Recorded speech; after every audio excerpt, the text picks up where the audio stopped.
We welcome you to St. Matthew Catholic Church in Charlotte, North Carolina. I'm Father Pat Cahill, the pastor, and this is an exciting adventure that we are on in terms of our intellectual formation in learning more about the writings of Flannery O'Connor. And we're excited about the opportunity to delve into her works, her theology, her insights into human nature. And the class is going to be attended virtually as well as in person. I'm very thrilled and excited to see so many of you coming tonight for our first session and here in person, and also welcoming all of those virtually. So we'll begin together with a prayer. In the name of the Father, and of the Son, and of the Holy Spirit. Lord, help us to be grateful and share our gifts. We pray in a special way as we open our minds on this intellectual journey to explore the writings of Flannery O'Connor. We pray that you will continue to give us your truth and your insights and your justice in our lives, and protect and care for any of those who are in any kind of particular need this night. We ask this through Christ our Lord. Amen. In the name of the Father, and of the Son, and of the Holy Spirit. We welcome you and looking forward to this journey together. Good evening, everyone. Thank you for being with us. We are beginning tonight the 6-part spring series here at St. Matthew's titled Flannery O'Connor's Peculiar Crossroads, an introduction to her life and work. I am supported by my co-host, Farrell O'Gorman, who is a professor at Belmont Abbey, but he is also the one of the co-trustees of the Mary Flannery O'Connor Charitable Trust, who has endowed us with a grant to fund this series. So thank you, Farrell. I've set some key points as mission for this series. Evangelizing Flannery O'Connor is evangelizing Christ and our mother church. So our goals simply are to allow our invited O'Connor guest scholars to homilize and interpret her fiction beyond the literal story level, analogous to what our priests do weekly in their homilies on our scripture. We also hope to attract and enable a family of new and continuing O'Connor fans to continue their reading, study, and discussion of her considerable Catholic imagination and intellectual heritage. But essentially, we want to let O'Connor draw us toward heaven, where many believe she may reside. You will see yourselves in her characters in need of grace, redemption, mercy, and love. Thank you for being with us tonight. Our relationship with Flannery O'Connor came through my son and his professor, Ralph Wood, when he was at Wake Forest, and my son is here. And we decided, we have 6 children, and we named one girl Dorothy Sayers, and we were looking for the name for another girl, the last of 6. And so we came up with Flannery O'Connor, but I wasn't sure that Flannery O'Connor, at that time I didn't know it was Mary Flannery O'Connor, but I called on Dr. Ralph Wood, who knows something about Flannery O'Connor, and he said, and I asked him the question, I need a straight answer here. Is Flannery O'Connor a racist? And he went into describing how people have said that and different things, misinterpretation and different things, and he said absolutely not. And he said to me, by the way, her first name is Mary. Well, that sealed the deal, didn't it? So it became, you named her Mary Flannery O'Connor. And so, you know, a little bit I know about her. I love the mystery of the person, the intellect, the values, the wit, the faith. Just a fascinating woman, fascinating author. And I think we're assembled here as weird people because there's something about loving her and her wit and everything about it. How are we doing, Father? I had to mute someone there, so there wasn't feedback. I'm sorry. Okay. I keep touching things. Yeah, we're good. My phone is talking to me. I hit a button there. So I'm glad to be with you all, and I'm excited about learning more. I find this group fascinating, to delve into this kind of mystery of this particular woman. We got some knowledgeable people about her here, so blessings, everyone. Thanks. Thank you, Father. So for those of you that attend Mass when Father Kuhn officiates, he often uses charts. So I commissioned him to do a chart for us tonight. Okay, we'll see this word a couple times. Everyone see it? Okay. So good evening. My name is Craig Martell. I was maybe the instigator of this initiative. And after talking with Father Cahill, I approached my partner in crime, Farrell O'Gorman, who's with us tonight. Farrell is a professor at Belmont Abbey, but he is also one of the co-trustees of the Mary Flannery O'Connor Charitable Trust. He's also an author. One of his books is on the table in the back, and he's also going to be one of our featured speakers in the 6th series in the spring and also one in the fall.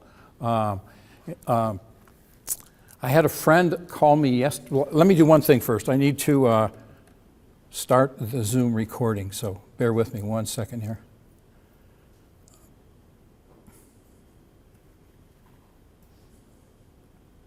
Recording in progress. We okay, technology team? Yes. Okay.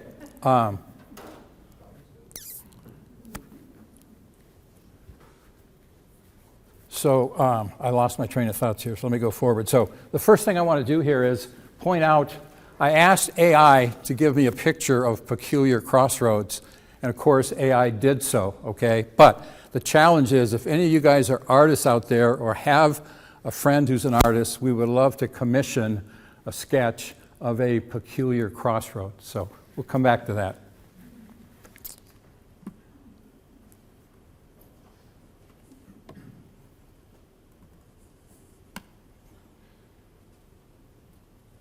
So just real quickly on the agenda, we'll spend a little time. I've got another opening prayer of Flannery O'Connor. I'll make some opening comments. We'll do a small exercise for audience participation. Then we will show the movie Uncommon Grace. We believe we have the producer and director of that film joining us later on Zoom.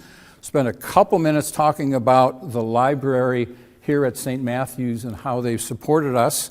And then talk real briefly about the textbook. Some of you have already looked at that, and some have actually purchased one in the back of the room. And then we'll look ahead at next week, what the assignments are, and where we go from here. Sound good? Okay, so Flannery O'Connor's prayer journal is in the back of the room. It's also in our library, and the very first prayer in her prayer book is this one, which I just love. Dear God, I cannot love thee the way I want to. You are the slim crescent of a moon that I see, and myself is the earth's shadow that keeps me from seeing all the moon. The crescent is very beautiful, and perhaps that is all one like I am should or could see. But what I'm afraid of, dear God, is that my self-shadow will grow so large that I block the whole moon, and that I will judge myself by the shadow that is nothing. I do not know you, God, because I am in the way. Please help me to push myself aside. I think that's just an incredibly profound prayer. Farrell was kind enough to draft a slide, a couple words that we took to Father Cahill to introduce Flannery. So she's the greatest, we think, Catholic fiction writer. She was admired by contemporaries like Thomas Merton and Dorothy Day. If you go to the Bishop Barron Word on Fire site, there is all kinds of information on Flannery O'Connor, including a launch page that will show you what's all there. She's a U.S. citizen. Her region is the South. She saw both as prone to particular idolatries, which could nonetheless be overcome by God's grace. And we're going to encounter some of those idolatries in the short stories that we encounter, and Flannery talking about those in some of her essays. So the specific quote, and Farrell uses this as the title of his book, the writer operates at a peculiar crossroads where time and place and eternity somehow meet. His problem, her problem, is to find that location. So thank you, Farrell, for the name of our series, for your book, and and for your presence. And so I gave a little thought to, one second.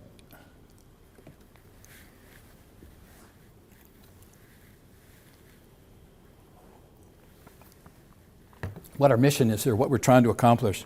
And so there's a lot of words on here, and you will each get a copy of this presentation afterwards, so maybe you can take a little more time digesting some of the voluminous words here I use. So a friend of mine yesterday called me and said, hey, they're talking about Flannery O'Connor on relevant radio. And so I jumped on, and the speaker was Father Damien Ference, who's a diocesan priest in Cleveland. He's in charge of evangelization in that diocese. And he said, Flannery O'Connor can be hard to understand. And let me use an example. He says, if you were to go to Mass for the first time, or you go to a baseball game for the first time, you don't understand what's going on. You know that something important is happening, but you need someone to help you figure that out, right? You need a priest or a deacon or an adult formation director. So I thought that was a really good metaphor. So someone mentioned Ralph Woods. Ralph Woods is one of our speakers. He's scheduled to talk to us in early June, okay? And Farrell, who teaches Flannery O'Connor for a living, and others are happy to join us. And I think of them as homilists, helping us interpret or fiction beyond the literal level of the story, okay? Kind of what our priests do with Scripture. We think the series can enable and attract, both enable continuing and attract new Flannery O'Connor fans to continue their reading, study, and discussion. I pray that through the Christ Renews Us men and women's communities here at the parish, we can perhaps spin up a small team that can continue on a monthly basis, examining her fierce faith as it comes through in her fiction, in her letters, and her essays. But ultimately, I believe O'Connor can help guide us toward heaven. Many believe, including me, that she resides there, okay? You will see yourself in her characters, people in need of grace, redemption, and mercy and love. And so my thought was maybe St. Matthew's can be kind of a megaphone to make this available to a larger community. So Father Cahill asked me to put together a presentation for his staff, and I did so. And as I was thinking about it, Father Cahill, in a homily on the 1st of April, talked about the Paschal Mystery. He talked about Bishop Barron in his homily to the priests at the Chrism Mass, describing to them that they're not going to understand the full mystery of their vocation until after their death. Father Cahill, talking to the students, also talked about the mystery of the Trinity.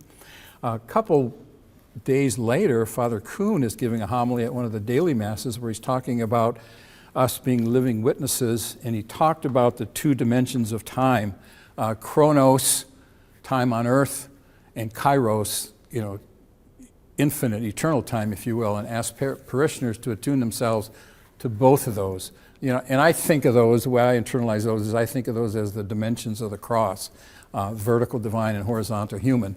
And Flannery O'Connor, I think, would also refer to that same divine dimension as using a term anagogical, okay? And that subtly points to, the title of our theme, those peculiar crossroads where time and place and eternity somehow meet. And I have this hypothesis that all of us have that peculiar crossroads in front of us where time and place and eternity meet. Some of us may be a little bit older and maybe a little bit closer to that peculiar crossroads. So in the upper right-hand corner, I've got a picture of myself and my lovely wife, Patricia, who's in the back of the room. Pat, stand up, please. Pat has an interesting distinction in Flannery world. She goes as G. Patty, Grandma Patty. But one of the books back there has got some artwork that she did that is on the inside, the front and back cover of a particular book called The Better to See You With. So anyway, are you with me? Okay, so this is where we do the audience participation. So in the fall of 2019, when we lived in Milwaukee, I started leading classes on Flannery O'Connor. The first one we did was 3 sessions.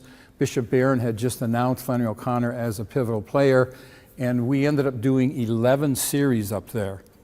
But what happened to me is that in December of 2019, I had one of my fingertips amputated, literally. We were living in Milwaukee, but we were visiting our daughter in Charlotte. So in the back of my mind, I'm thinking, aha, Flannery is marking me as one of her deformed characters.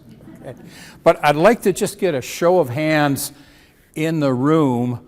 I'll ask the people on Zoom to maybe send me an email with where they stand on this, but I want to get a show of hands. How many of you have not read any of Flannery O'Connor's short stories or her 2 novels? So I've asked David, my colleague here, to do a tally. Okay. How many have read several of her short stories and or maybe one of her novels?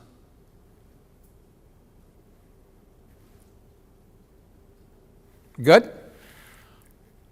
How many have read some of those, but also have read some of her letters in the habit of being? Several, okay. Or Mystery and Manners, her collection of essays. Okay. How many have read all of her fiction, her letters, her essays, and a number of secondary sources on her to better understand her? Jeremy, come on. Farrell, there's a few people in the room have. And so I want to put up here, and we're going to see a different documentary in just a second, but there are 2, there's a PBS Flannery documentary that's about 90 minutes, well worth viewing. There's recently, I want to say in the last 18 months, 2 years, there was a movie done by Ethan and Maya Hawke called Wildcat. That's well worth looking at. I would advise you, if you do watch it, I think the sound is not good, so I would use closed captions. Okay, so here we are, April 28th, starting with Uncommon Grace. We'll come back and look at the next couple of sessions. I want to switch over now to the movie.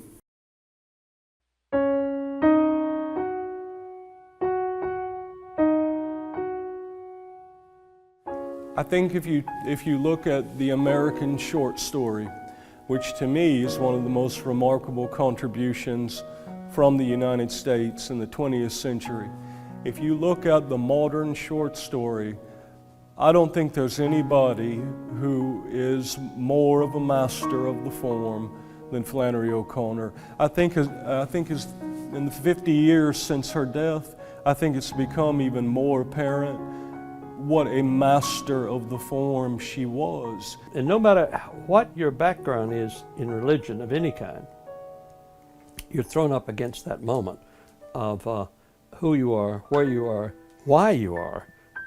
Now, if you don't want to answer that, you can do whatever you want to do.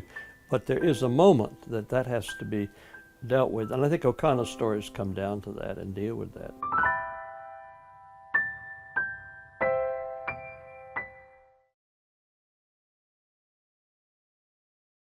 Her cold, precise, brutal style has the shocking power of a blow between the eyes, a New York Times critic once said of her work. For a young woman known for her reserve and deep religious beliefs, Flannery O'Connor's stories had a surprisingly visceral quality. In 2 novels and more than some 32 short stories, her unsuspecting characters came face to face with vandals, con men, even an escaped killer. But for O'Connor, these calamities had an even deeper, more mysterious effect, shaking the victim from his own spiritual stupor. Propelled by her wry humor and incomparable sense of irony, O'Connor's tales of crisis and awakening remain vital contributions to American literature.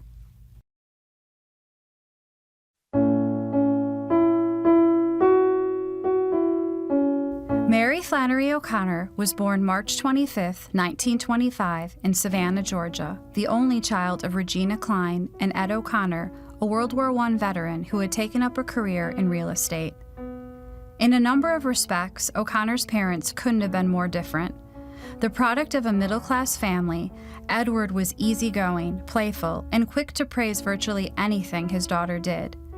Regina, meanwhile, hailed from a wealthy, politically prominent family in central Georgia. In line with her well-heeled background, she tried to raise Mary Flannery as a proper Southern lady, gently correcting her small breaches of etiquette and carefully choosing the playmates that would enter their threshold.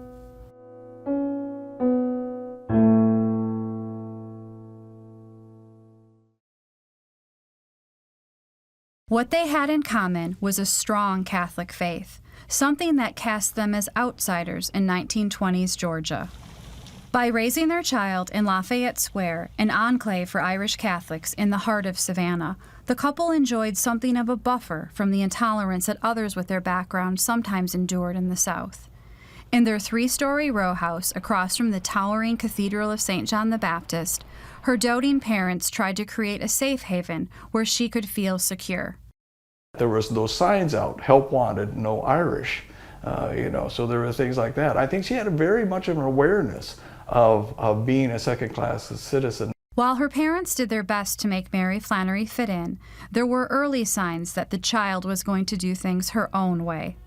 Never was that more clear than when, at the age of 5, she remarkably taught her pet chicken to walk backward as well as forward.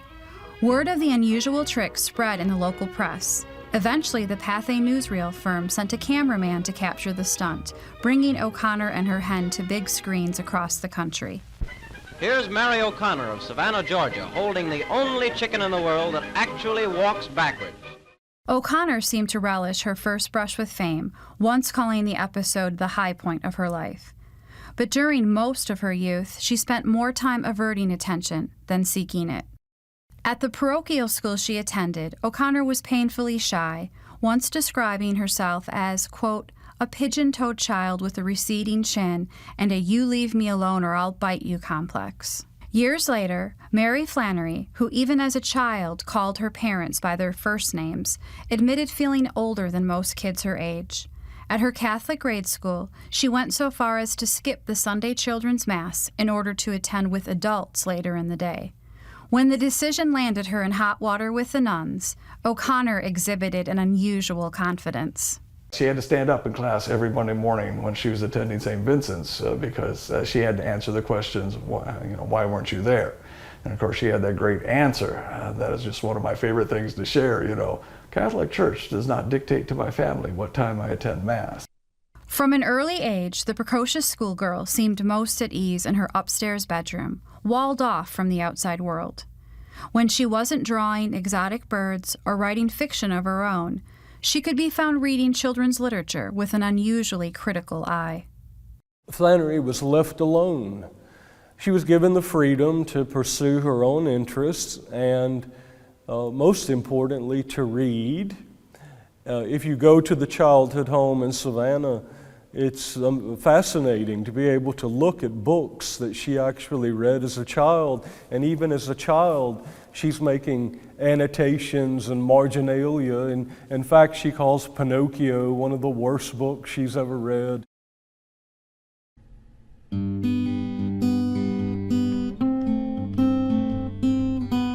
The only person she willingly let into her realm of fantasy was her father, Ed, who happily indulged his daughter's lively imagination. She sometimes tucked poems and illustrations under his dishware, playfully referring to herself as Lord Flannery O'Connor. Not to be outdone, Ed would respond with notes signed King of Siam.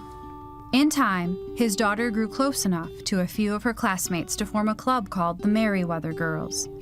During meetings, O'Connor would lead her friends to a backyard playhouse or a quiet third-floor bathroom and share her latest stories, including one about a globe-trotting family of ducks.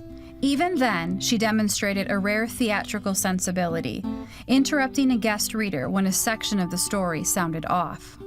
As she would later write in a homework assignment, I am only 14 years old, but I feel that I need to bring literature into being.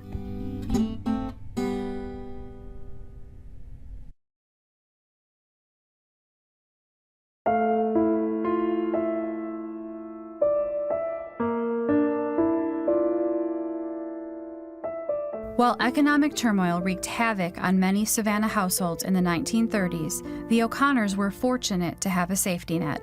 They had rented their house from Regina's wealthy cousin, Katie Semmes, who lived next door. When Edward's realty and construction businesses faltered, it was the generosity of Semmes that enabled the family to maintain their comfortable lifestyle in Lafayette Square. I'm of a mind now to wonder if Mary Flannery would have ever become the writer she had become if it hadn't been for all that financial support from Cousin Katie. Because she was able to spend a lot of time writing and drawing and doing things like that in this house that she might not have been able to do otherwise. Beginning in 1938, life would become far more turbulent when the family relocated to Atlanta. In what looked like an opportunity to get back on his feet financially, Ed landed a job with the newly created Federal Housing Administration. But the new role would mean uprooting the family to Atlanta, a city particularly hard hit by the Depression. Mary Flannery hated it. "My idea of Atlanta is to get in, get it over with, and get out before dark," she wrote to a friend years later. Hoping to find a more hospitable home for the teenager, the two O'Connor women moved in with Regina's aunt and two sisters in Milledgeville, Georgia. While the teenager was accustomed to seeing the small college town as a visitor, moving there was yet another sea change. The most immediate effect of the relocation, and one that seemed to elicit mixed feelings in Mary Flannery, was a dramatic change in social status. The future author was now living with her older relatives in Klein House, an antebellum mansion that once housed the state's governor. Here, there were unmistakable signs of Klein family wealth, including elegant dinners prepared by a small team of black servants. If her new privileged existence had its perks, O'Connor would later chide the rigid class distinctions she saw around her. Several of her characters, aging aristocrats hopelessly clinging to the Old South, bore a striking resemblance to the relatives with whom she now shared a roof.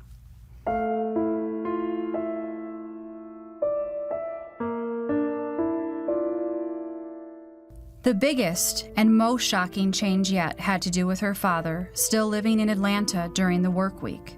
For some time, Ed's health had taken a mysterious turn for the worse. The family would eventually discover that he was suffering from lupus, a painful disease in which the body's immune system attacks its own healthy tissue. Edward O'Connor would succumb to the illness just shy of his daughter's 16th birthday. So she had a very close relationship with her father. In fact, later on, when long after he had died, she would write in a letter that she didn't just lose a father, she lost her best friend. If adolescence marked a time of turmoil and profound loss, it was also the period when O'Connor found the first real outlet for her creative energies.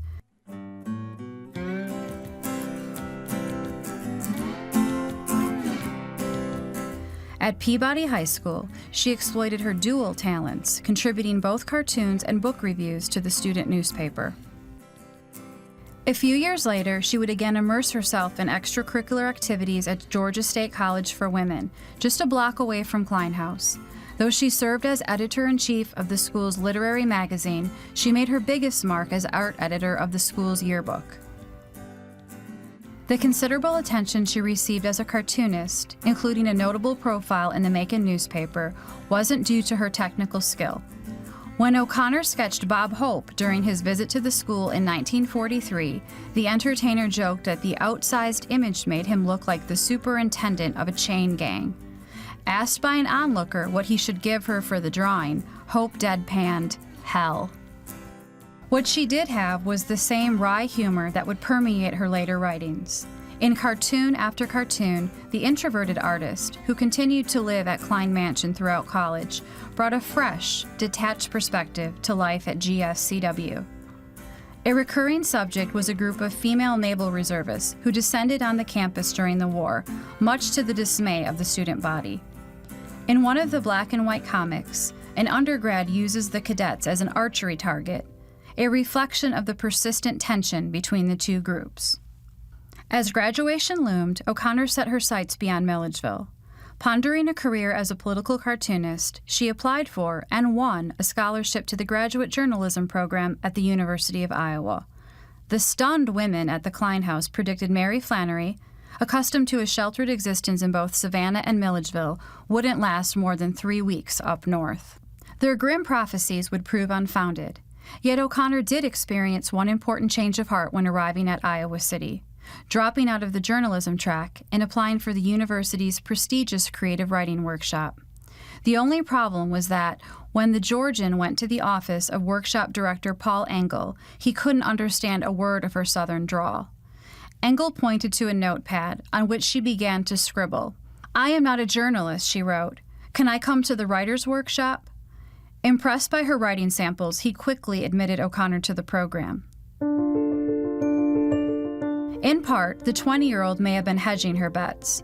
With several of her cartoons rejected by The New Yorker and other outlets, a career in drawing looked increasingly unlikely. In the long run, those rejection letters would prove a blessing in disguise. Now the multi-talented O'Connor could completely focus her energies on literary endeavors. And at the writer's workshop, she would have the opportunity to learn the storytelling craft from some of the most highly respected instructors in the country. The workshop, where students presented their compositions orally and had them dissected by the entire class, could be daunting. For the timid Southerner, one of the few female students, it was a particularly harrowing experience. To eliminate any confusion over her thick accent, the instructor read her work anonymously to the group.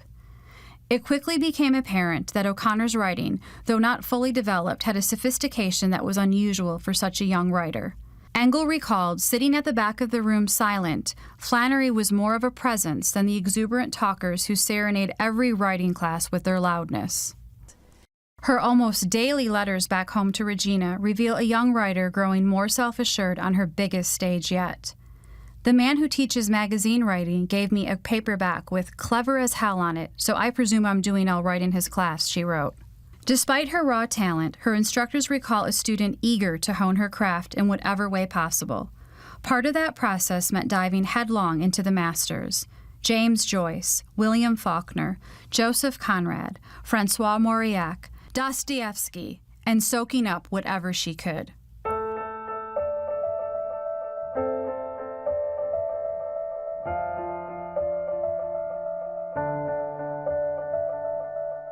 By just her second semester, O'Connor would have one of her first stories, The Geranium, published in a small literary magazine. Echoing her own feelings of homesickness, O'Connor introduced a Southern widower trying to make sense of his new life in bustling New York City. In a move that reflected her growing literary aspirations, the author decided to pen the story under the simplified name Flannery O'Connor, dropping Mary. Who was likely to buy the stories of an Irish washerwoman, she later mused to a friend. Her fledgling career would get an even bigger lift when the publishing firm Reinhardt & Company bought the option for a novel she had started to develop at Iowa. The darkly satirical book would center around a young man, Hazel Motes, a disillusioned war veteran battling his own unshakable need for spiritual answers. I started my own church, Church of Truth Without Christ. Protestant? Is something foreign? Oh, no, ma'am, it's Protestant. Like some of O'Connor's workshop pieces, the novel would explore a topic that fascinated the young author: the role of faith in a world that increasingly saw God as irrelevant. Raised into a devout Catholic family, religious belief had always played an important role in O'Connor's life. At Iowa, where she attended daily Mass, such inclinations would only intensify. A prayer diary that she maintained during graduate school reveals a young woman fervently seeking to deepen her spiritual life. I discovered this manuscript of a journal of prayers, a kind of diary of prayers, that had been written in 1946, and this was 2002, 2003, and had never been found, in other words. Now, I found it in a metal box, and the person who brought me these manuscripts brought them to the Holiday Inn Express on the 3rd floor in my room. But as I read it, I knew something was alive in it that that had not really been shown and needed to be alive.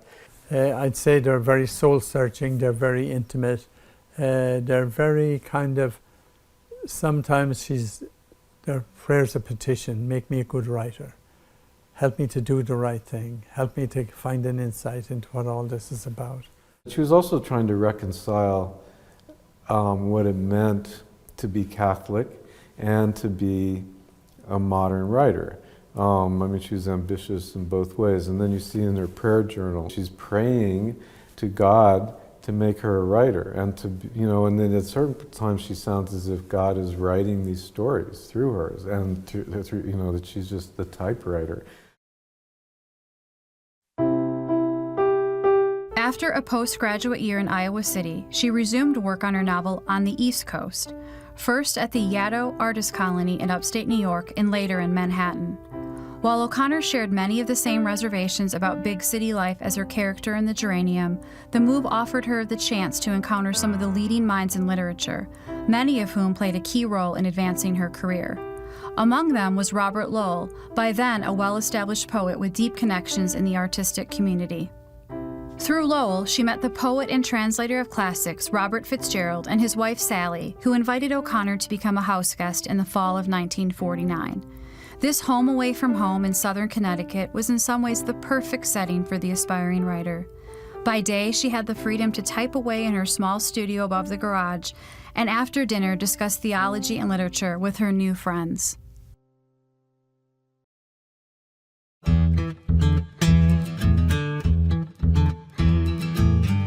It was here that O'Connor's novel took shape. In Hazel Motes, founder of the sardonic Church of God Without Christ, she developed a signature character, the secular prophet subconsciously searching for a deeper truth behind the universe.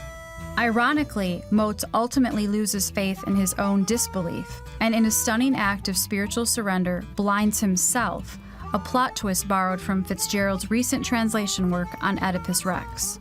However, finishing the project proved more difficult than O'Connor imagined. Reinhardt dropped the young writer when she refused to create a more conventional storyline, forcing her to find a new publisher. In Robert Giroux, an astute editor at Harcourt Brace, she found someone who was willing to take on the risk.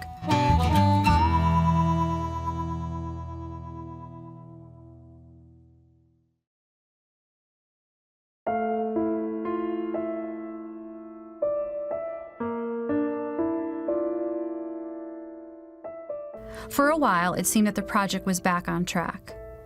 But by Christmas of 1950, the 25-year-old experienced an even bigger setback. Suddenly, she had difficulty lifting her arms to the typewriter and was now walking with a slight limp. Told that it was probably a case of arthritis, Flannery took the 900-mile train home to Milledgeville for the holiday. Sally Fitzgerald put her on the train and commented about this healthy young woman with a bright beret. By the time she'd come to Atlanta and her uncle met her, he looked at her, and I'm paraphrasing here, and what he told me, her Uncle Lewis told me, was when he met her, she looked like an old man. That is, he didn't say woman, he said an old man. A specialist would inform her mother, Regina, that the ailment was in fact something far worse than arthritis. Like her father, Flannery was suffering from the autoimmune disease lupus and likely had 5 years to live. Yet initially, she decided to keep the disturbing news from her daughter, fearing that it would make her condition even worse. Still unaware of her diagnosis, O'Connor was transferred to a hospital in Atlanta for a series of experimental hormone treatments. It quickly became apparent that the patient would have to convalesce with Regina rather than returning to Connecticut, as she had so fervently hoped. Looking for an environment where Flannery could write without distraction, they moved into a serene 550-acre farm that Regina had recently inherited from her brother. After putting the final touches on her novel at the farm, Wiseblood finally hit bookshelves in May 1952. But it quickly became clear that the book wouldn't be the instant commercial or critical success its author had hoped for. While a few reviewers admired her intensity and freshness, some had trouble relating to the main character, who they saw as more maniacal than mystic. Giroux concluded, "They all recognized her power, but missed her point." The reaction on the home front wasn't much friendlier. With Wiseblood, Flannery deliberately avoided the sugar-coated piety prevalent in much of the popular fiction of the day, instead taking Hazel's descent into sin head-on. Family and friends were caught off guard, especially when reading about the ex-soldier's trip to Leora Watts, who advertised the friendliest bed in town. The lack of lurid details made little difference. A beloved aunt in Savannah reportedly wrote apology notes to the local priests, and a former English instructor in Milledgeville was so outraged that she hurled the book across the room.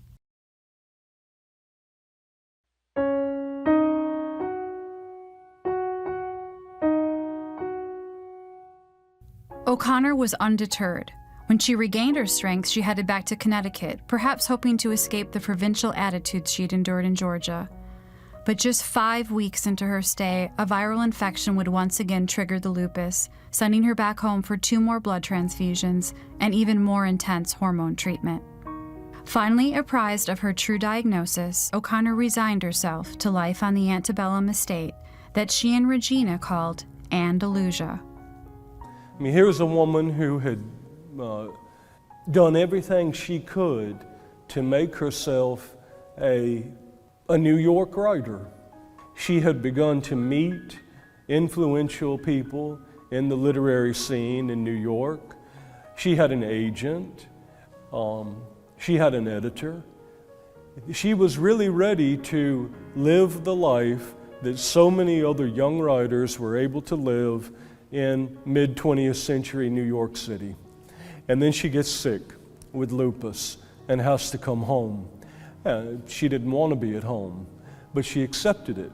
So I think it's important to understand, first of all, that this is not what Flannery really wanted for herself, but she accepted it as she accepted everything that happened to her in life, and she made the best of it.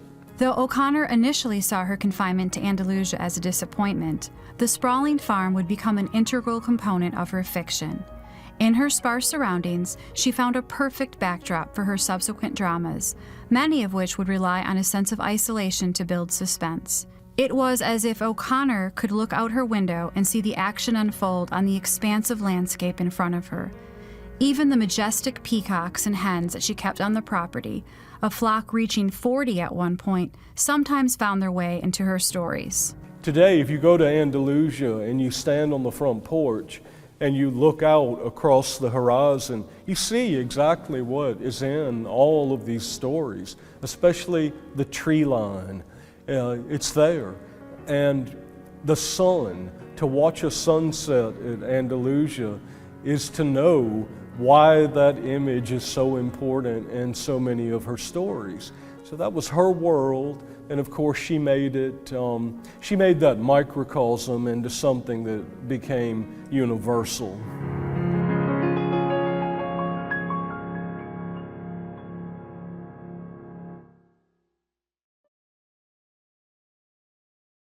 Under her mother's care, the ailing writer resolved to make the most of her remaining time. That meant pouring most of her energy into a medium that offered a more immediate payoff, the short story.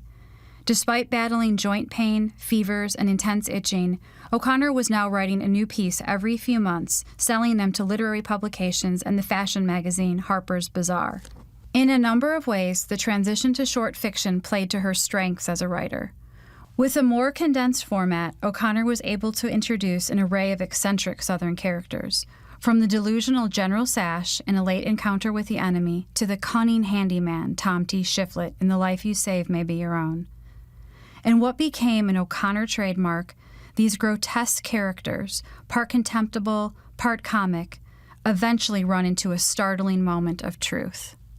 So there is some exaggeration, there's some emphasis on things that many of us don't want to look at or think about, but she's talking about people in the world, people who don't fit in, people who would be considered to be freaks, and she's interested in how they embody Christ.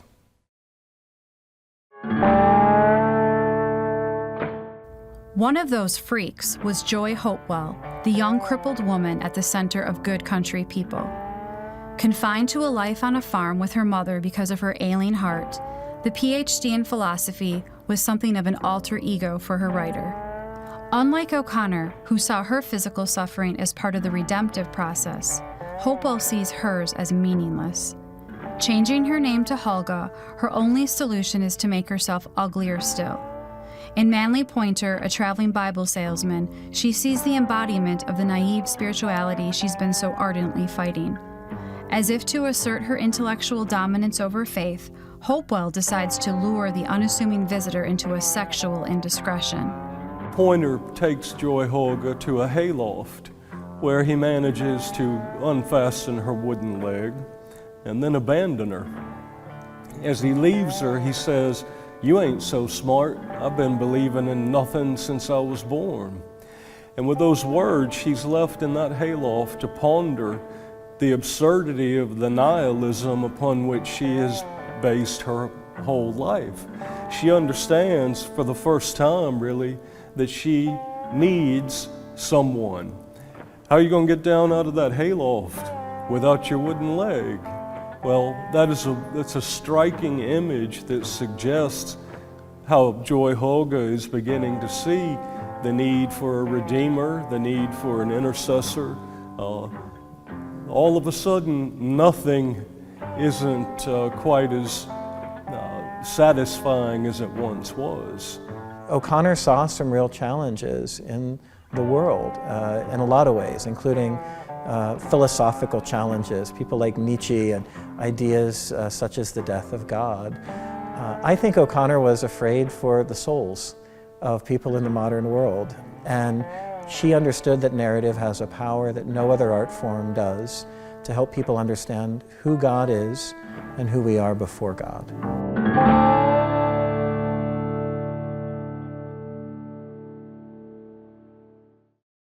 Good Country People was inspired, at least in part, by a relationship O'Connor had with a textbook salesman, Eric Lonkyar, who would go out of his way to visit Andalusia during trips to the South. O'Connor appreciated his cosmopolitan background, and during long walks and car rides, they engaged in intellectual conversations about theology and literature. O'Connor even confided otherwise privately held feelings about the loss of her father and their common illness. In a letter to Lonkyar, she stated that she missed him and hinted at the memory of a shared kiss. When he unexpectedly wrote to say he'd be leaving the country for his native Denmark, she was left stunned, perhaps realizing her best chance at marriage was passing her by. The story of Helga and Helga Joy and all that has a lot of background in this friendship with the Danish guy who was a book salesman too. Though O'Connor, in typical fashion, spun the fictional version in a very different direction, the writer may have been tapping her own sense of betrayal in developing the story's unexpected climax.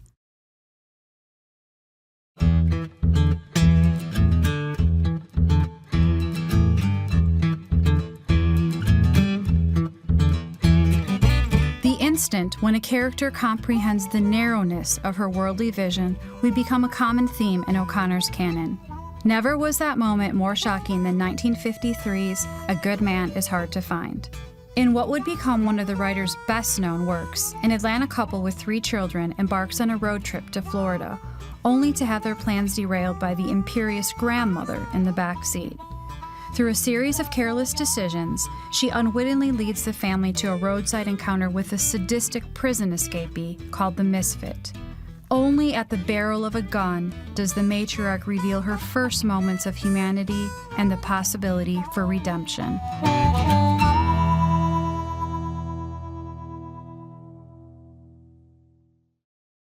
She leads you into this situation where you're laughing and then you're realizing, well, people are being led away into the woods and shot. This is not funny. I should stop laughing. She makes the reader queasy in that way. O'Connor's stories are graphic and they're violent, but they had to be. She said that for the hard of hearing you shout, and for the almost blind you draw large and startling figures.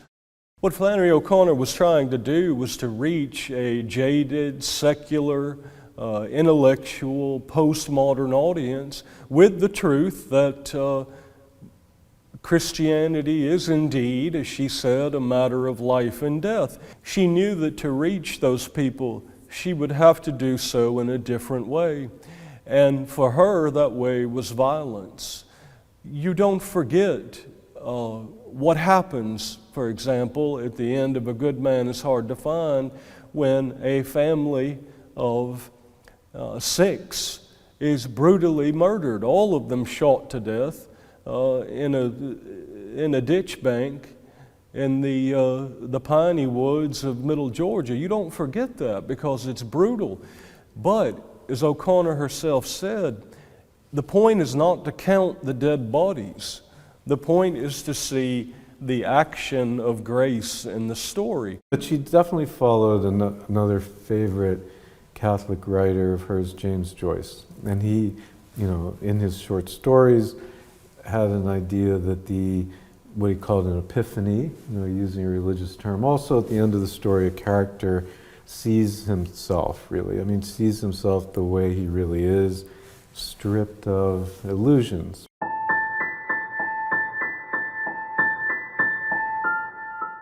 In The Misfit, O'Connor created one of her most unforgettable and terrifying characters, a man who can effortlessly rationalize his own wickedness. Without empirical proof that Jesus raised the dead, he tells the grandmother, "It's nothing for you to do but enjoy the few minutes you got left the best way you can." Flannery said that evil is not a problem to be solved, it's a mystery to endure. Evil is always with us. Evil is present in the world. And to have an understanding of God's place in the world, you have to also accept the fact that the devil is very much at work. And it is indeed an evil, fallen world. Culturally, she became a phenomenon, and still is. That is, people will say that's a Flannery O'Connor story, or that's a kind of Flannery O'Connor activity, and so forth. Well, what is that? Basically, it's seen in The Misfit, and I have to say, in an O'Connor story, you have to realize that evil is very much alive. With her attention fixed on more condensed stories, O'Connor seemed to be hitting her stride as a writer. Within just a couple years, she received multiple nominations for the coveted O. Henry Award for short fiction. And when Harcourt Brace published her first collection of stories in 1955, it had to order 3 printings to keep up with demand. Flannery was meant to write short fiction. The attributes of the short story are perfectly suited to her overall worldview and what she attempted to achieve in her fiction. Immediacy, brevity, and yet within that immediacy and within that brevity, an entire world is captured. There was a sense that it was a natural kind of medium for her. So there was always this idea of writing the great American novel, and there were many of them, published in her time, Ralph Ellison's Invisible Men, Catcher in the Rye. These were all male novelists doing this canonic form. I think that in a sense, she felt a kind of comfort in working in this other territory. One of the qualities that readers couldn't ignore was her ability to depict a fictional world as vivid as any found in modern literature.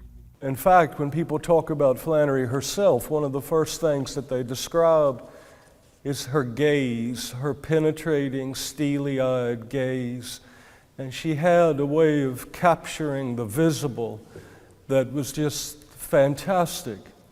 You see the world that she describes. Her work in many ways is actually quite cinematic because it's a world that moves and it's full of imagery.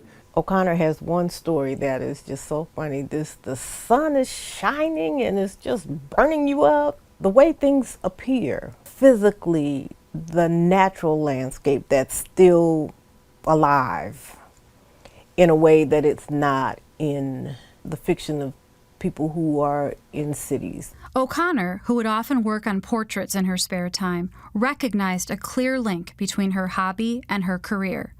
She once wrote, "I know a good many fiction writers who paint, not because they're any good at painting, but because it helps their writing. It forces them to look at things." If O'Connor's keen eye was a vital part of her writing, so too was her ear for the subtleties of Southern speech. In the American South, you can identify probably 50 different dialectical patterns in what we call the Southern idiom. And of course, Flannery's particular idiom is East Central Georgia. And she captures perfectly not just what people say, but how they say it. The rhythms, the cadence, the grammatical nuances, she captures all of it. There's a wonderful line, for example, in A Good Man is Hard to Find, where the misfit says of the grandmother, She would have been a good woman if it had been somebody there to shoot her every minute of her life. And the use of instead of have, the use of it instead of there, those are subtle examples, but they capture perfectly. You feel as though you're actually listening to a real person speak. And I know even in writing programs, that's what they tell you. You do not want to use any dialects. You want to use straight, standard English, and to deviate from that is not a good idea. And Southern writers tend to pay that no mind.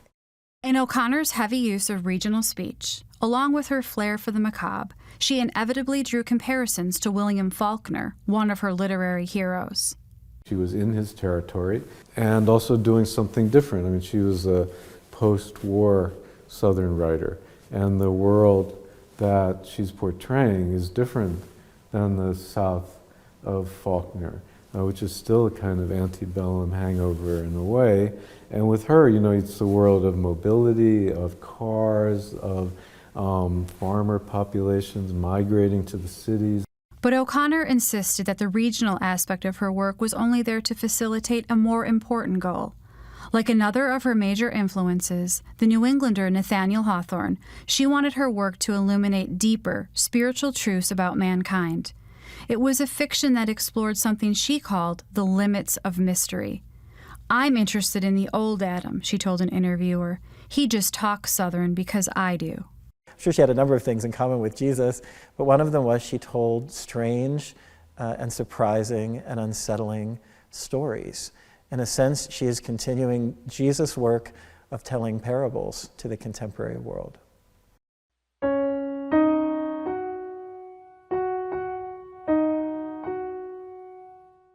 The fact that O'Connor's work kept one foot firmly in the spiritual realm was no accident, however. The woman who lightheartedly referred to herself as hillbilly became one of the most theologically astute writers of the 20th century. She studied dozens of contemporary spiritual writers, developing a particular fondness for Teilhard de Chardin, who sought to bring evolutionary theory and Christian faith into harmony. And each night before bed, she claimed to read 20 minutes of St. Thomas Aquinas. "I read a lot of theology because it makes my writing bolder," she once explained.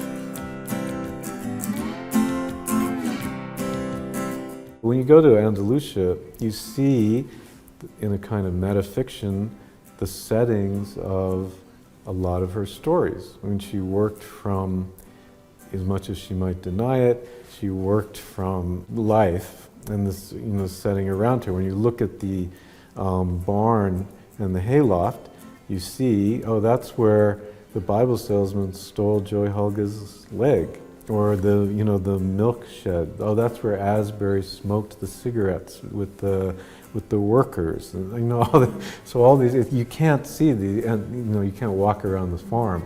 It's like a Disneyland of high literature without seeing these stories unfolding. So all that was present for her on that farm, and the genius of her in a way was to discover her material in that farm.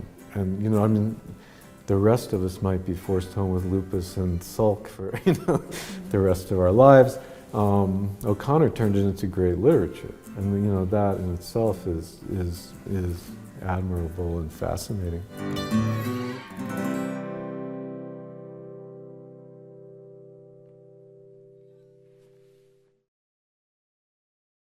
That O'Connor was even able to pursue her writing career wouldn't have been possible without her mother's steady presence. It was Regina who simultaneously ran the household and managed dairy operations on the farm, allowing Flannery to focus her attention on a craft that paid relatively little.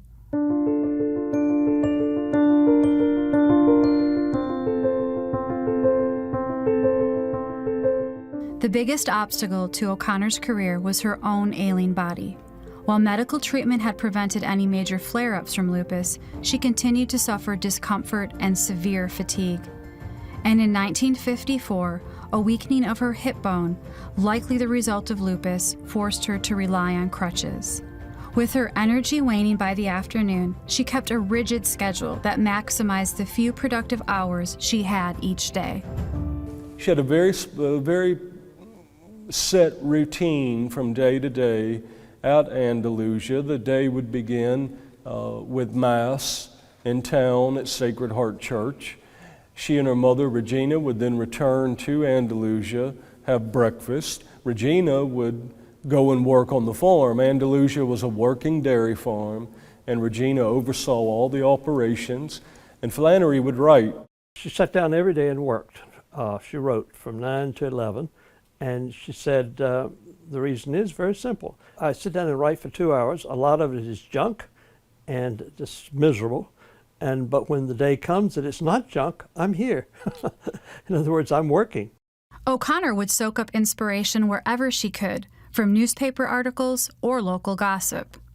Well, my personal theory is that Flannery stayed at home and did the writing, and that her mother did most of the interacting with the community. I've had a fair number of people who were local say that they have much more vivid memories of Regina than they have of Flannery O'Connor. In my imagination, dinner time every night, when Regina would tell Flannery about Regina's day, that's crucial to Flannery's writing, that she must have sponged up a lot of her mother's details and her opinions, and it got reworked into the fiction. While the bucolic setting helped give her fiction its unique sensibility, O'Connor was also keen to expand her social and intellectual reach beyond the limits of Andalusia.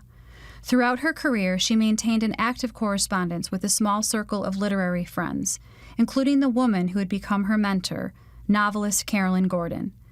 She also became a frequent guest at author Brainerd Cheney's retreat outside Nashville, a lively gathering place for Southern luminaries like Catherine Ann Porter, Eudora Welty, and Walker Percy.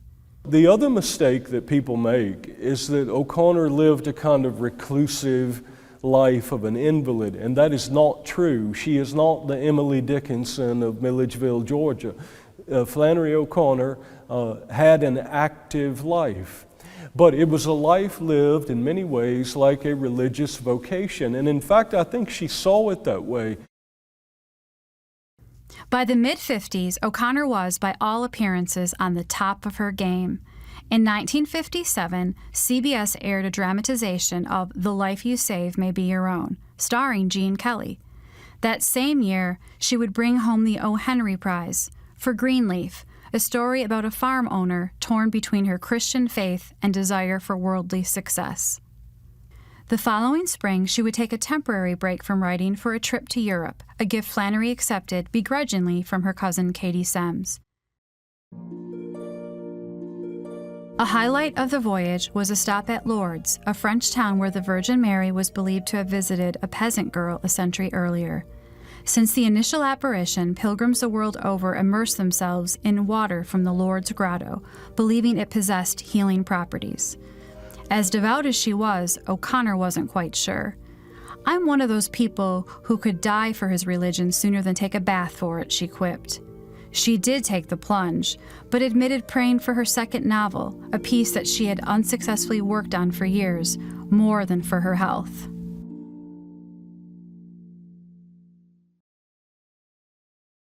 Whatever the reason, when she returned home, O'Connor experienced positive developments on both fronts. Her hip began to recalcify, allowing her to walk without crutches for the first time in years.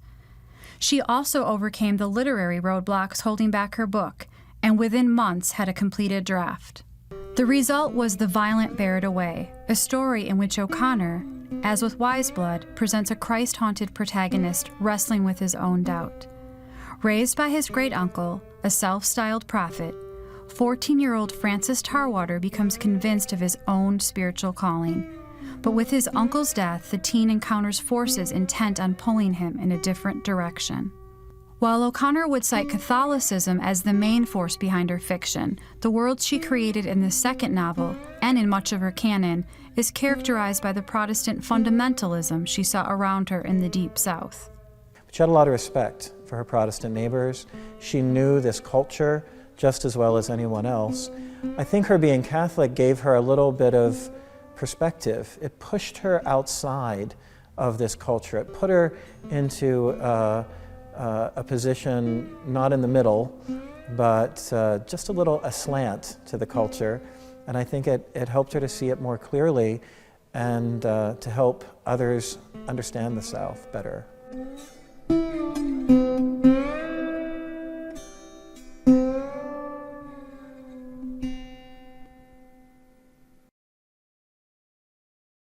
In 1960, the writer received one of the most unusual requests of her career from a group of Atlanta nuns. They wanted her to write a book about a young cancer patient they had cared for who, despite her unsightly facial tumor, lived for 12 years with a remarkable inner radiance. O'Connor, always wary about stories aimed at the heartstrings, initially balked. Eventually, she did agree to write the introduction, even offering the sisters a pair of peacocks, if they were lucky enough to get the book published. As it happened, O'Connor had a unique connection to the project. The sisters who cared for the little girl were founded by Rose Hawthorne, the daughter of her hero, Nathaniel Hawthorne. In her preface, she draws on Hawthorne's story, The Birthmark, about a scientist obsessed with perfecting his wife's appearance, to make a compelling statement about the true nature of beauty. O'Connor's own longtime editor, Robert Giroux, agreed to publish the memoir of Mary Ann, basing his decision largely on the moving preface. Shortly thereafter, the writer made good on her wager, sending 2 of her peacocks north to Atlanta.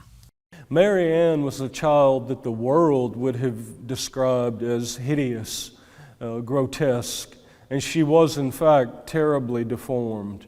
But O'Connor knew, like Hawthorne knew, that the measure of someone's beauty is not what we see superficially. It's not the physical, but it's the interior. And Mary Ann was in fact a beautiful human being.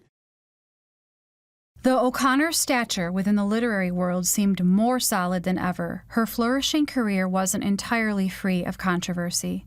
In particular, she faced the criticism that her stories, some featuring characters who used the N-word, at the very least lacked racial sensitivity. I think that she was conflicted. I think that certainly on the spiritual level, she understood the unity and the oneness of all, and that she understood the need for grace. But at the same time, there were so many social and political things going on that they pulled at her and that they caused her to respond in ways that seemed to be, for no other word, racist. You know, and usually she's just capturing the way people speak, and that's very important for her, that it's the way people look and the way people actually speak. That gets increasingly hard to listen to sometimes now.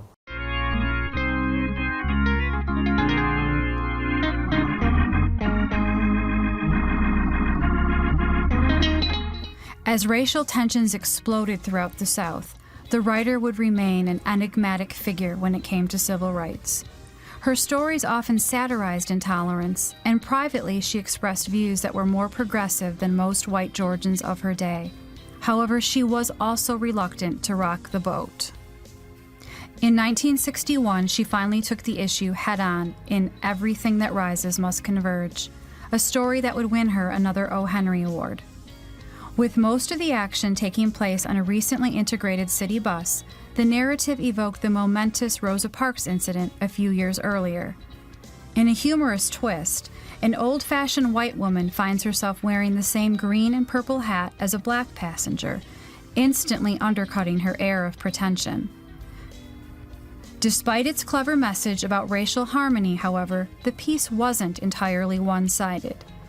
If O'Connor takes aim at the bigotry of the lead female character, she's equally suspicious of the woman's progressive son, who throughout the ride revels in his mother's humiliation. Therefore, some interpret the story as a simultaneous attack on racial bias, as well as what she perceived as the self-righteousness of Northerners asserting their will over the South. She tells a story when she was going on the bus to Atlanta to go back to Iowa City for graduate school, that the bus driver had, told these black people to go to the back of the bus, and O'Connor said, at that moment I became an integrationist. So in 1948, she's an integrationist. So you get to the early 60s then, late 50s, early 60s, and the civil rights movement, and friends of O'Connor are coming to the South on freedom rides and marches, and there's this movement for integration. Then O'Connor decides to become sort of complex about the issue. You could see there's a sense that she's always annoyed by when people are smug about their opinions.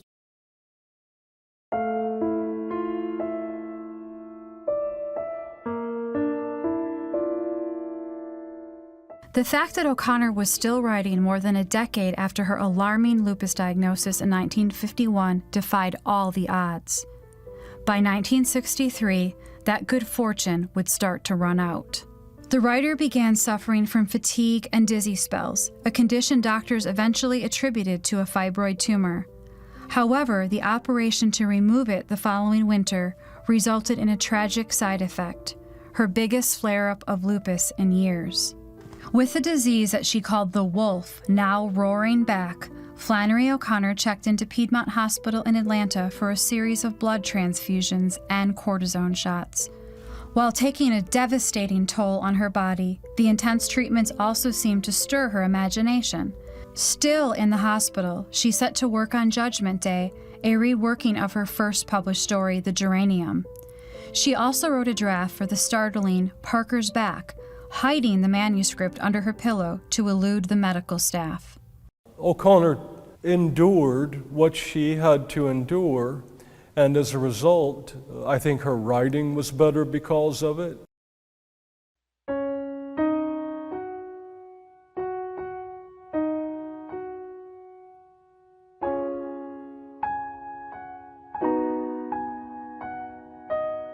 The author, now steadily growing weaker, wouldn't live to see the compositions in print. On August 3, 1964, Mary Flannery O'Connor succumbed to kidney failure at the age of 39. O'Connor's final two stories would become public the subsequent year when her second collection of short fiction was released to rave reviews. 7 years later, O'Connor's complete stories would win the National Book Award, further cementing her place in American literature. In the years since her passing, the Georgian's work has continued to attract devoted followers not only in the U.S., but worldwide. To date, her stories have been translated into more than 20 languages, a testament to the universal themes she was willing to take on.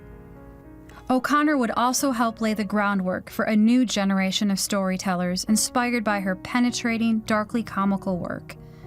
Indeed, her influence has spread beyond the world of literature, with artists such as Bruce Springsteen and filmmakers Joel and Ethan Coen acknowledging a debt to the offbeat Southerner. People are fascinated by the fact that she was truly touched with genius.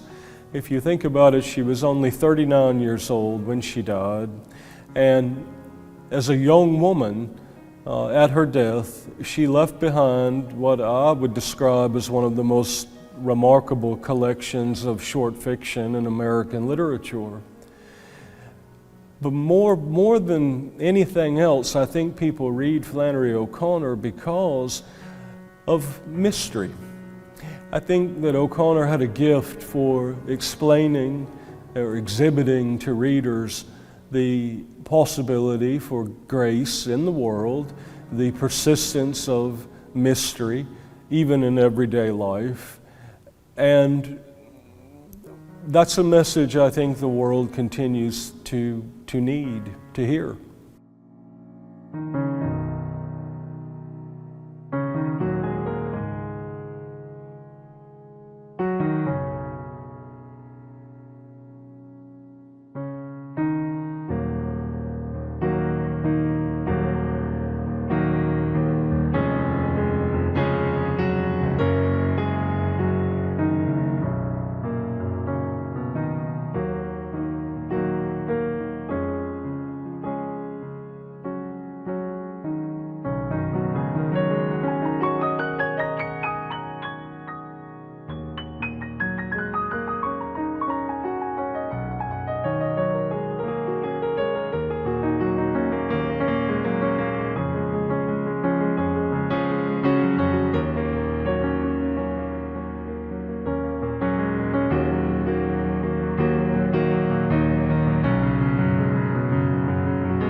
So Bridget, thank you for communicating with other folks on Zoom. Any questions from the audience here in the room that we might want to pose to Bridget? So it was kind of interesting. I moved to Atlanta in 2010, and as sort of a Midwest Catholic, Irish Catholic, I think I was 40 when I moved here. I hadn't really read Flannery O'Connor, but there's a little bit of a culture shock. I think if you're from the Midwest or the North and you move to the South, and I was, the anti-Catholicism was a little shocking at times, and so I kind of needed a way to process things. So I started reading Flannery O'Connor short stories, and then it turned out that my husband and I became good friends with a filmmaker in Savannah, Michael Jordan. I'm not the basketball player, but the filmmaker, and he made a lot of the historic documentaries about the homes in Savannah in the Civil War, and so he and I were at a conference one weekend. My husband is a professor. His wife was a professor. We were the non-scholars, as you'd say, and we were just talking about Flannery O'Connor. And then we looked up and we realized that she was hard to understand. And we were trying to see if there was a film that we could, buy or, something and we could watch to understand her better. And then we realized there wasn't one. And then we decided just to make the film, and we lucked out because Michael had some connections in Savannah. The bishop of Savannah, Bishop Boland, was a big fan of Flannery O'Connor. There was a lot of material in the diocesan archives. And then I went to a talk at my parish in Atlanta, Holy Spirit, and David King, who's in the film, he was our adult religious ed director, and he gave a talk about Flannery O'Connor. And so we were able to tap into all of his expertise. And then he led me to Professor Bill Sessions, who's the authorized, he's deceased now, but he was the authorized biographer and friends with Flannery. And so I was able to kind of get in touch with this whole network of Flannery O'Connor experts. So I was not a professional filmmaker. I just happened to connect with these people, and Michael and I, Michael Jordan, and then my brother-in-law, Dan, who is a very good writer who wrote the script, we would do a lot on the weekends. So we all had full-time jobs. I work in hospice full-time. Dan is a writer, and he has 5 kids. And then Michael was, doing his regular job. So we just did it on the weekends, and it took us about 1.5 years to do it. And we just funded it ourselves, just self-funded. And then we just lucked out. After a few years, we ended up getting it on in the PBS directory. So that's how it came about. So Bridget, how did you select the people that were interviewed? So one other sort of fortunate circumstance was that in Milledgeville, there happened to be a National Endowment for the Humanities, 3-week institute on Flannery O'Connor. And that's how we were able to interview Brad Gooch and some of the other experts, because they were all there at that conference. And so it worked out perfectly. We just, got permission and asked various scholars, and that's where we met Father George Pigford and some of the other people that were interviewed. And then Michael had already interviewed the Bishop of Savannah for some other film, and then he incorporated the part about Flannery and the prayer journal and whatnot in his, in one of his interviews. So it just was sort of who was available, and we were just fortunate to get sort of high level people. It was a little political in the beginning because the other film that was the one that got the Ken Burns Award, that was more endorsed by the Flannery O'Connor estate. That film had been on pause for years. A lot of those interviews were older, and nobody was working on it. And then we started our film, and so then we we thought we were going to get a lot more permissions. I got verbal permissions from Flannery O'Connor's cousin, Louise Florencourt. And then the other film started to, some other filmmakers bought the old interviews from the other filmmakers. So it got a little political. So we were then sort of cut out. And so we couldn't. So when Emory University got access to a lot of her photos and, family films and things like that, we had to be a little bit more cautious because we were no longer like the approved film. We were sort of the underground film. And some of the people stopped talking to us when the other film was being made. So we had to be careful because we didn't have some of the permissions. We had to just kind of adhere to a fine line of what we could use. Our film did come out sooner, and so we did kind of beat them to the punch, but we didn't have all the publicity and endorsements that we were hoping we would have when we were initially working on it. So Bridget, Craig, was it you that did the narration? I mentioned to the people in the room here and on Zoom earlier the PBS documentary that you were referring to, and also the Wildcat film done by Ethan and Maya Hawke. Would you care to comment on that, given your movie here, Common Grace? Yeah, I think the one that Ethan and Maya Hawke did was phenomenal. And I actually got to go to a screening in Atlanta where they participated in after the film. I think she really should have been nominated for an Oscar. I thought it was very genuine, authentic, just so well done. And so I would highly recommend it. The other Flannery film, it's fine. It's just there's no script to it.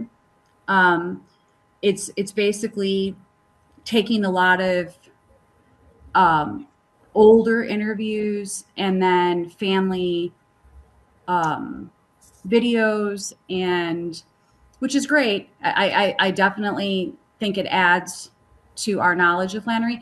I just think for the amount of money they got, like I made my film for $25,000 and I just self-funded it, did it on the weekends. They got millions of dollars and they had complete access to everything, but they didn't write a script.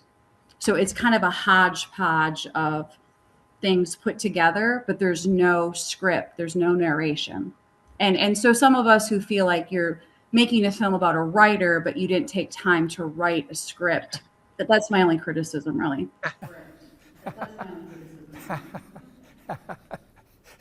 Touche, good comment. I want to pause for just a second to point out on the tables I have provided one single sheet of paper. There are other tables, so there's extra copies available. I happened to attend on the 25th of March 2026 an event that was at Loyola University, whereat the two producers of that Flannery film were.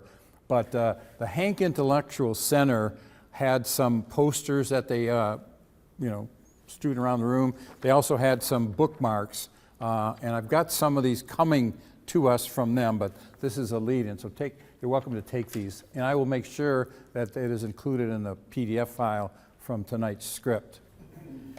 So this is just a quick view of all of Flannery O'Connor's canon. The top is her fiction, first novel that was referred to, her collection of short stories, A Good Man is Hard to Find, The Violent Buried Away, her second novel. That was all a fiction that was published before she died on August 3rd of 1964. You heard in the movie them talk about everything that rises must converge. Some of those stories were actually written by her in the hospital on her deathbed. And in 1971, all of her short stories were collected in the Complete Stories. The bottom half shows the additional pieces in her canon. Her collection of essays, Mystery and Manners. This is an old copy, my version that's been re-released. The collection of letters, the habit of being, those are not all her letters. There are other collections of letters around. The presence of grace, Flannery O'Connor would write book reviews for the Georgia Bulletin, so they're fairly short but fairly impactful. We have a copy of that in the library. Her cartoons, which you saw on the video, and then also a collection of her prayer journal, which you heard Bill Sessions talk about. So all of these copies are available in the library here, but we opted to go with. So let me pause. I'll come back to this. But one of the things we've done, my wife Pat and I, is endowed the library here with a collection of books that support, your intellectual journey if you want to dive deeper on some of the secondary material. But we've added 5 of the books written by her, and then numbers 6 through 26 are written by scholars such as Farrell O'Gorman. Someone mentioned Ralph C. Woods. A couple of Ralph's books are here. It's got advanced here. 1 second.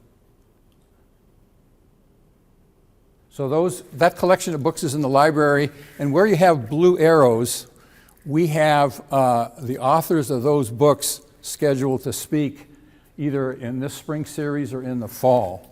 Total of 13 books by the 7 scholars that are sharing their expertise on O'Connor with us. I've also put together kind of a starter kit for those people who are new to O'Connor. There is a copy of this in the library with a collection of articles and documents I thought might be helpful, and David and I are working to figure out a way to get those into a central digital repository so you can click on them and download them yourself. The other thing I just wanted to pause on, throughout all the work I did with O'Connor in Milwaukee, and in this series we will continue to rely on Catholic priests to give us guidance on Flannery O'Connor. One of those, Father Damian Ference, is going to be with us over Zoom at the start of our fall series, as will Father George Pigford, who you saw on the movie tonight. Each of those is going to talk about one of her stories. So throughout my personal journey, I've been guided by priests helping me understand O'Connor. I want to talk briefly about the book we selected to use as our kind of textbook. I think this is a good recommendation because it contains all of her short stories, her 2 novels, in case we want to look at those down the road, some of her letters, and all of her essays. So some options to buy. We have some copies here available if you want to purchase them through my wife Pat, or if you want to order them, on Zoom or on Amazon. There are used options. You can buy them for $18, $19 plus freight. They're pretty expensive if you buy it at Barnes & Noble, the Book Rack, or Park Road Books. So if you're interested in buying them from us here, or if we run out, I can go ahead and place an order. I get free shipping because I'm a Prime member. And then these are the short stories we're going to read over the balance of the series. It only totals up to 190 pages. So looking ahead, next week we're going to read Good Country People. I'll give you the reading assignment in just a second. Our guest speaker is Jerome Foss, who is a professor at St. Vincent College, was introduced to me by Farrell. The week after that, Farrell's going to be talking about Parker's Back. He'll return then. And then there's no session on the 19th because the parish is doing the Charlotte Catholic Mass. And then on the 26th, we'll have a Temple of the Holy Ghost with Hank Edmondson, who's a retired professor from Georgia College and State University. So before the next meeting, I'll distribute the PDF from tonight, the screens you're looking at, and the URL for the recording, okay? And I'll send out the Zoom invitation for those who are joining online. For the participants, read the story Good Country People, 263 to page 284 in that book. And optionally, I would recommend reading A Memoir of Mary Ann, which you saw some film footage of. And then there are 4 letters that that she wrote to a student that she met at Emory in '62. He was impressed, went up and got her address and sent her some letters. There are 4 letters in there. We're only going to talk about the first 2 next week. And you'll also see in the table, or at the end of the book, in the index, she mentions in a letter to Thomas Stritch this quote, "I can't talk philosophical, so I sent him, Alfred Korn, a book of Tresmontants called Toward the Knowledge of God, which is all in favor of reason." So here's just an example of one of those publications one of the reviews she wrote in The Presence of Grace, Toward the Knowledge of God. This is her review of that book that she sent to Alfred Korn. So take a closer look at this when you get the PDF. And then this is just a quick look at the 6 sessions we've got in the fall. I mentioned Father Damien Ference. We're going to spend 2 sessions on the displaced person. And Father George Pigford is going to talk about Greenleaf. And then we're going to, on session 5, we're going to focus on Everything That Rises Must Converge. Angela O'Donnell, who will be joining us to talk about that. She's a poet, and we'll read some of her O'Connor, where she's channeling Flannery O'Connor. And then we also intend to watch this movie, Everything That Rises Must Converge, that was filmed, a performance done by a New York City-based theater troupe. And then we will end our fall series, kind of a conclusion, graduation, celebration event. Amy Elsenauer, who's the author of The Strange Birds of Flannery O'Connor, sitting in the back on one of the tables, and Cullen Cutler, who's a Winston-Salem-based musician who's written songs inspired by Flannery O'Connor's short stories. So, what I'd propose we do is end with this prayer, just that part of it which is in the red box, a prayer that Flannery O'Connor kept close to her heart in the last 8-10 years of her life, to St. Raphael. "O Raphael, lead us towards those who are waiting for, those who are waiting for us. Raphael, angel of happy meeting, lead us by the hand toward those we are looking for. May all our movements be guided by your light and transfigured with your joy." So on that, shall we conclude? Thanks everyone for coming. Apologize for the technical glitches. We'll work on improving those for next time around. I will send the PDF out probably tomorrow morning. It'll have my email, it'll come from me, it'll have my email address and my phone number if you want to reach me, either by phone or text message. I'm wide open, so appreciate everyone finding the time and being here with us tonight. Look forward to seeing you in a week.